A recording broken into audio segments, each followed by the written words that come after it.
পেটের দায়ে অবুঝ শিশুর পায়ে রশি বেঁধে অন্যের বাড়িতে প্রতিনিয়ত কাজে যায় মা। দর্শক, এমনই একটি মর্মান্তিক ঘটনা ঘটে গেল এই প্রত্যন্ত এলাকায়, সেটাই বিস্তারিত জানতে চাইবো তাদের কাছ থেকে।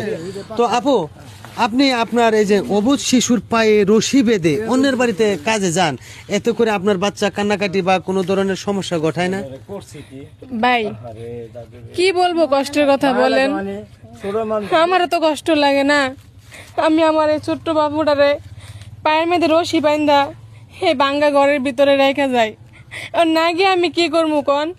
এই যে দেখেন চারদিক দিয়ে জঙ্গল, ওনারা রাখার মতো কেউ নাই। আর আমার ঘরে যে চালাইবো এরকমও কেউ নাই। তাই আমি বাধ্য হই যে আমার ছেলেটা এরকম ভাবে বাইন্দা রেখে আমি অন্যের বাসায় কাজ করতে যাই। কারণ কাজ না করলে তো আমি আমার সন্তানের মুখে তো 2 মুঠ ভাত তুলে দিতে পারতাম না। আচ্ছা, আপনি যখন সারা দিনের জন্য চলে যান, তখন এই বাচ্চার খাবার বা একটু পানির পিপাসাও যদি হয়, তাহলে এই পানিটা কে দেয়?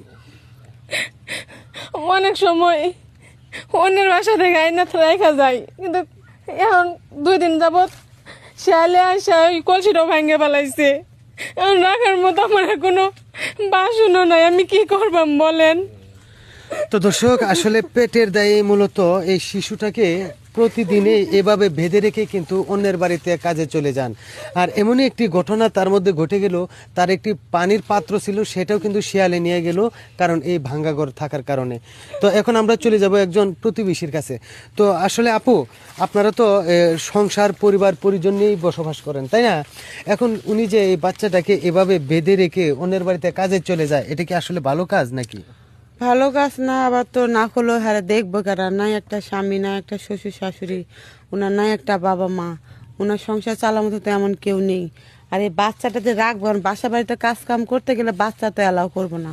তো এলাকা বাচ্চাটারা ওই অবস্থায় রাখিয়ে যায়, মাঝে সাথে ভাত টাত পানি টানি রেখে যায়, খায় দেয়, খেলাধুলা করে হ্যাঁ থাকে। আর কি করার আছে? করার তো কিছুই নেই।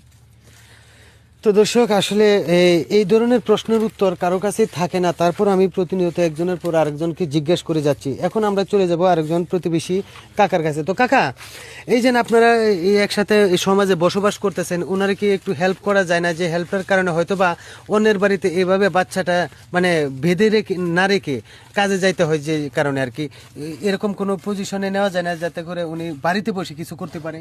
বাড়িতে বসে কি করবে বাবা, এর তো বাপও নাই, মাও নাই, জামাইও নাই, এই একটা বাচ্চা লইয়া সেটা বহুত কষ্ট করতেছে, বাড়ি বাড়ি কাজ করে। আর এই যে দেখেন কি করব, আর আমি তো বাড়ি থাকি না, আমি যাই এদিকে এদিকে কাজে টাজে, বুঝছেন, বহুত কষ্ট করতেছে মহিলাটা। মা